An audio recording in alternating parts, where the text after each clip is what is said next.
সূর্য, তুমি এখানে? তোমার না এই সময় অফিসে থাকার কথা? না না, তেমন কোনো বিষয় না। আসলে আজকে হয়েছে কি জানো, মানে আমার অফিসের কাজ খুব তাড়াতাড়ি শেষ হয়ে গেছে, তো ভাবলাম যে তোমার সাথে একটু টাইম স্পেন্ড করি, তাড়াতাড়ি বাসায় চলে আসি। কিন্তু তার আগে বলো তো, তুমি এরকম একটা ওয়েস্টার্ন ড্রেস পরে বসে আছো, না না ভালো লাগছে তোমাকে, বিশ্বাস করো। কিন্তু এরকম ওয়েস্টার্ন ড্রেস পরেছো, এরকম তো আগে কখনো পরোনি। মানে কি কোথাও যাচ্ছ নাকি? না না, তেমন কিছুই না। আসলে হয়েছে কি, আমি অনলাইনে একটা ড্রেস অর্ডার করেছিলাম। তো তুমি তো জানোই আমি ওয়েস্টার্ন ড্রেস পছন্দ করি না বা পরিও না। তাই ভাবলাম যে তোমার সামনে যদি এরকম ড্রেস পরে তুমি হয়তো পছন্দ করবা, তাই পরছি আর কি। তুমি খুশি হওনি? হ্যাঁ, তোমাকে ভীষণ ভালো লাগছে। আচ্ছা, বাই দ্য ওয়ে, আমার তো আজকে খুব তাড়াতাড়ি অফিসের কাজ শেষ হয়ে গেছে। একটা কাজ করি, চলো আমরা বাইরে থেকে ঘুরে আসি আর ডিনারটা বাইরে থেকে করে আসবো। চলো, তুমি চেঞ্জ করে নাও। ডিনার? আরে না না না, তুমি তো জানোই আমার বাসায় কত কাজ, আমি যেতে পারবো না। অন্য কোনো দিন যাই। কেন? অন্য কোনো দিন যাবো কেন? আজকেরই তোমাকে নিয়ে ডিনার করতে যাব। অন্য কোনো দিন কি এত তাড়াতাড়ি আমার অফিসের কাজ শেষ হবে? আমি কি যেতে পারবো? দেখো, আমার মুড নষ্ট করো না, চেঞ্জ করো, আমি এক্ষুনি ডিনার করতে যাব। না সূর্য, তুমি বুঝতেছো না, আজকে আমি যেতে পারবো না, আমার মুড নেই। আমি জানি তোমার মুড নেই, আর তুমি কেন যেতে পারবে না সেটাও আমি খুব ভালো করেই জানি। তাহলে কারণটা বলি আমি, একটু জাস্ট ওয়েট।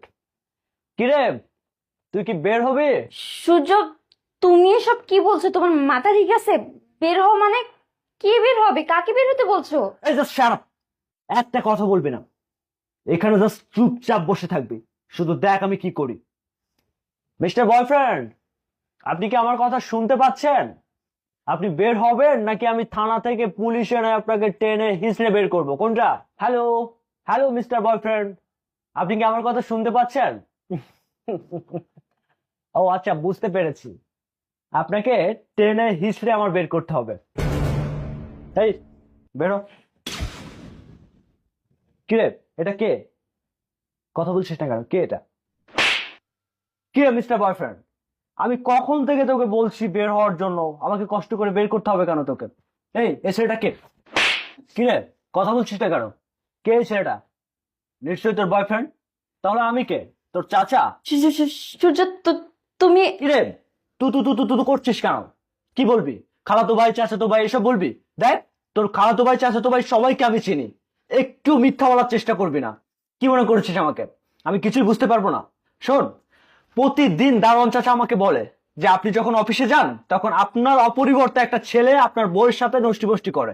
আমি এটা বিশ্বাস করিনি, কিন্তু ওই দারোয়ান চাচার কথা শুনতে শুনতে আমার কানটা পুরো ঝালাফালা হয়ে গেছে। তাই আজকে অফিসে না গিয়ে তোদেরকে হাতে নাতে ধরবো বলে চলে এসেছি। সূর্য, তুমি আমাকে ক্ষমা করে দাও, আমি অনেক বড় ভুল করে ফেলেছি। এবারের মতো তোমাকে মাফ করে দাও।